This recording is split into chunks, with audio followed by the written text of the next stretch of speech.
gets pulled into the initial 1v4, I don't think they're coming out alive. Yeah, so they're gonna play a bit more responsive here compared to RRQ's aggressiveness. But we're gonna see here, RRQ, they need this W so bad to be able to qualify to the next round. King of Kings facing off the lone representative of the Myanmar. Hylos T-posing just for the vibes. We're gonna see here who's gonna win as Padang is gonna welcome us into the Light of Dawn. Ooh, look at the plays, look at the moves! Bam! Bam. Directed by Michael Bay.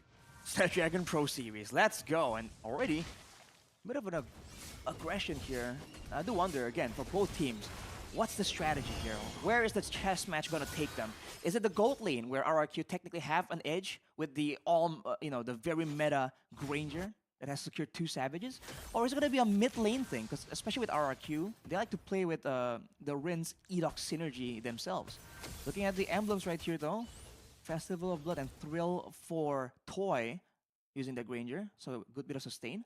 But even the Farsa here, knowing that there's gonna be a dive attempt, there's gonna be tries for Falcon Esports to kind of dive in the backline, goes for the tenacity on that Farsa. It's something you're seeing, just as a precaution, as always. Yeah, I don't think it's gonna be a good time here for Benny, man. There's just too much long-range potential coming in from RRQ, as this might be the first skirmish. No, looks like they just want to play it safe and farm up just a little bit until Sutsujin gets his level 4, which he did. Now the question is, the first objective fight, Hoshi. I feel like RRQ should be favored here, right? Question mark? I do believe so, with the region advantage that Dairon will have with the Glorious Pathway and the Revitalize, and also the fact that Edoc on the Jawhead is a tank but also has a decent amount of damage. I feel like they should be able to fight something. My goodness, the chase and the flicker by Edoc, and that's the first kill for this Jawhead. Good one for RRQ. Great timing. And again, the pick of potential, the pick of threat is just so dangerous. Oh, they're not letting up just yet though. Dex might be in trouble here. The stun comes through. Dex still able to get away with the dash. And this might be a concede towards the turtle. And even Falcon, they're just trying to get this turtle purple buff in peace, man. Oh, alright, Edoc getting knocked around, but he's way more survivable. Look at that, whoa! Oh, feathered airstrike on towards PX7. 1 more HP or 1 more hit will do it, but no.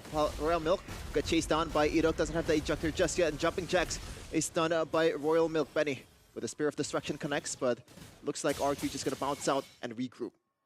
The fact that the pick-off attempt from RRQ is on such a low cooldown, Edoc going for the ejector isn't an ultimate, and it doesn't always require a battle spell. So at any moment, there could be a random Spear of Alpha, there could be a stun coming out of Rins, there could be an ejector. So the multiple threats that RRQ can show, can flash over at Falcon Esports, makes it quite difficult for them to predict, what exact route RRQ are going to try and go for. Ooh, mid lane though, there's a skirmish there. Edoc gonna get bounced on. Oh, boys forward. Dax gonna go out with the CC immune there, but Sutsujin takes the cake towards Kid X. 2 kills towards Kid X already. But down Romarashi, is this a concern? I feel like he just loses out due to the lack of tankiness so far. He has damage, but again, in these fights, he's also the one tanking the damage. You can't really do both and get away with it. In the bottom lane though, Benny getting ganked by 2 people here. Rin still saving, or doesn't have the ultimate just yet though. But it's still a good harass there towards the bottom lane. As no, Benny's not gonna go back. He's playing it bravely. There's a lot of pressure from RRQ as well, just showing themselves like that. Like, look at this though, Edoc. Oh, no dashes, or one more dash is still able for Dax, but Edoc gonna get caught up with the aggro from the turret. The Royal Milk gonna get pounced on by Sutsujin. You can see the damage already, the true damage, but it's not enough just yet from Sutsujin. That's close, man. Edoc almost got punished for that. Another wave is stuck on the side of RRQ, and maybe Dairon can take advantage of that to bully Royal Milk even more. Because, Phobius is a very all-in type of hero, and Hylos actually likes going up against heroes like that to stack up the pulses of damage that he has from the second skill. Now, as the turtle shows up here, we'll have to see, man. The bush control that the Jawhead requires isn't available to RRQ just yet. Yeah, and Dairon is going to be the one who's checking the bush, though. Royal Milk might be the target here. It looks like it's going to be Girex. actually, and one more hit will do it. So Sujin might take that one. It's actually Rince, even though he doesn't have that feathered airstrike just yet. Royal Milk in the front line. Frigid Glacier connects on towards to Edok, and also Tyron still taking a lot of damage in the front line. Rince gonna catch up with the flicker, but Dax wants the kill, wants some HP and kill and gold for himself. So Sujin trying to chase again. The hits cannot go any further, and that should be it for those two. Who wins at that time? Oh, I don't know, man. That was such a chaotic chain of affairs there, especially because Falcon were actually able to secure the turtle in that fight. Dax, as always, especially on the Suyo, it's no surprise that he's able to go for a steal there, but the fights are actually a lot closer than you would expect. Especially in that kind of drawn-out format, I really do feel that you're seeing Falcon Esports gain a bit more value when RRQ are unable to actually get the decisive pickoff. Fortunately for them, they were able to delete Kid X almost immediately, but afterwards, when they're duking it out, you can see that Dax was able to come in and like do a lot of damage. Royal Milk was able to hit everyone at the same time. RRQ, if they want to keep having this dominance, they have to avoid clumping up together here, because it seems like that's a big concern. Okay, Edok and Sujin trying to help Toy get this one. Kidex might be caught in a bad situation here. Benny with the Spear of Destruction goes forward. Getting caught up in the Spear of Alpha. And that's a kill towards Toy 2, in fact, with Sky Pierce as well. 2 kills for RRQ. Falcon Esports just desperate to hang on to the turret, trying to make sure that they have some kind of semblance of control. It is traded back on the top side, but with 2 kills, and again, with the stacks potentially coming into the hands of RRQ, they're just pushing the tempo here. Edok going for just a walk under turret. Just evading the freezing potential there from PX7. And look at this. The stacks Arashi from Tyrant towards Royal Milk. This is why Hylas is still pretty much one of the best heroes to counter this one. Edok, though, this might be a solo kill. Ejector, or there's people there trying to help him to get this one. The passive's not going to go through for Rince, just one hit away, as a Benny was able to get away. But by doing that, right, even though they were unable to get the kill there, it kind of puts worries in the mind of Benny there. He wasn't expecting that. Now he's going to be a lot more careful when he's moving around, trying to go for some kind of split push pressure. But look at Falcon rushing down the turtle. This is their plan. 3 items already for Toy, stacking up the items. So Sujin gets the Retribution instead of Dax. Kidak's gonna be brought back by the Ejector, and that should be another kill for Toy. The Rhapsody gets him. Another Sky Piercer stack for the gold laner of the King of Kings. Wow. Decisive moves from RRQ. Noticing the blitz attempt, immediately zoning, threatening with the glorious pathway, and Sutsujin actually getting the turtle there. That's a great win for RRQ. And they're gonna extend it even more by going for the top side. And the XP difference. Even PX7, he was 2 levels behind just now. He gets level 8 finally, compared to Rince's 9. And RQ right now, they're just rolling through the Falcons in the air. So we're gonna take a look at the gold leaderboard, Arashi. Something is very appalling on top there. Well, Toy definitely is farming up a storm. So is Sutsujin. This is how they have to play, right? Alpha's one of Alpha's strongest aspects is that farming speed after all. But so not too far below is Benny, right? Only 2,000 gold below if you look at the gold lane matchup. Definitely not ideal.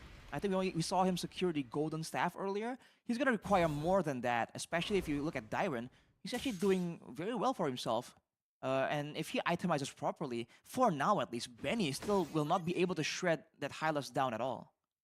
Yeah, this is the question, I guess. Like, the Tyron and Edok has been pretty disciplined so far in opening the bushes. Edok didn't really overextend too much, at least only 1 kill so far towards this Jawhead. And Tyron will be the actual buddy in the front for RRQ. PX7, the Breath of Ice is gone. 1 more hit will do it, but no. Rince just missed a frame from that feathered airstrike. Ooh, that's Royal Milk with the hero play as well, blocking the shot coming in from Toy. But this is the danger. Even if you have some clear in your team for Falcon Esports with Aurora, with the Moskov as well, all that damage came from so far away with the feather airstrike and the Death Sonatas that Araki Hoshi are able to threaten even under the turret. And I don't think there's any time here for Falcon Esports to even get in position. Yep, absolutely no way. So it's been already level 13 compared to Dax's 12, I believe, which is, not gonna lie, it's a bit better than I expected it to be, even though this is an alpha that's snowballing. Alright, at least for now, Falcon Esports can still clear the jungle. But with this Lord, what's the idea here? RRQ Hoshi can go for a multi-lane push, like a 3-lane Lord push, or they can stagger it and go for multiple base turrets individually, right? In theory, if they want to make use of that pick-off potential, they want to have more chances to try and go for it. And right now, Sutsujin has that Winter Crown, so look for a possibility for him to go in and kind of bait out some of the reactions coming in from Falcon Esports. For sure, and Tyron has another item in the bag. It's Athena Shield, just 4 PX7's its damage, so he can be roaming around freely in the front line for RRQ. It gets harder and harder as the time goes on for Falcon Esports right now. They're marching to the base. B-Dog though. Look at Still Kid X, play. though. Find something here? Get caught up. Kid X is on the back, going for some kind of maneuver here, but the towers are falling, man. He needs to push the tempo. Okay, Kid still trying to find something here. I think Rince kind of spotted up. No, Rince does not know him. And Kid will just try to play it safe. No Rince. Uh-oh, do they want to actually go for that? But RRQ just want to play discipline. They want to get the top lane. Try to play it little by little. Shin, goes in. Still has the Winter Crown to bail him out. Still gonna go down either way by Dex though. It looks like bodies are falling. It's going to be RRQ losing 2 members. And Toy actually getting a retaliation there. 2 for 2 so far for Falcons and RRQ Hoshi.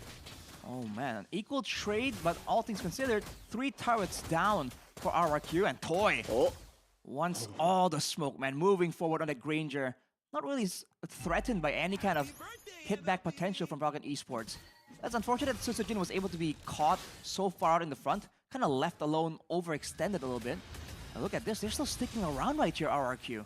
Yeah, they're just caging the Falcons in a birdcage. And the thing about Toy is he has the Fighter Emblem and a Festival of Blood, as you said earlier, Rashi, so I don't think he needs to recall anytime soon. If he gets to like 1/3 of HP, he can just heal up with the minions and also with the camps as well. So they're just very comfortable just staying here. As 3 shots of Mr. Toy was able to get PX7 down to half HP, even with the Blood Wings passive. It really seems like the front line for Falcon Esports is still durable enough to tank some of those shots. But when it comes to the back line, dude, 3 shots, half HP, even lower, that's just dangerous, man. Especially, again, if it's just comboed with a very quick Feather Airstrike, that could be it. That could be a backline member gone for quite a decent amount of time. By all means, we're only at 12 minutes right now. Death timers aren't crazy. But with this pace, man, there's so much that RRQ can try and find and do in 2 minutes. As we take a look at some of these items, glowing wands available for PX7 on the Aurora. It's going to cut down on all this regeneration, and it's a value item considering the Festival of Blood on the Granger. The shielding and healing coming in from literally everyone, the Alpha, the Hylas as well. And now Benny finally with the Trinity and the Malefic Gun. This is a massive power spike, but is it enough? Dairen only has the Dominance Ice completed, but I believe he's working on one more physical defense item immediately already. I think it's going to come down to how Rince will execute this Feather Airstrike, because so far Benny does not have a single magic defense item that he can use to be able to kind of deter the damage. Meanwhile, we're a little bit gonna get dove on by the Spear of Alpha from Sutsujin. The kill goes down or goes to Toy. Benny and crew is so low, and this should be it. RRQ will take the game. Game number 1 against the representative of Myanmar in a convincing fashion. Talk about finishing strong right there. They wiped out the whole team, sending a message, reminding Falcon Esports that you can't take us lightly, man.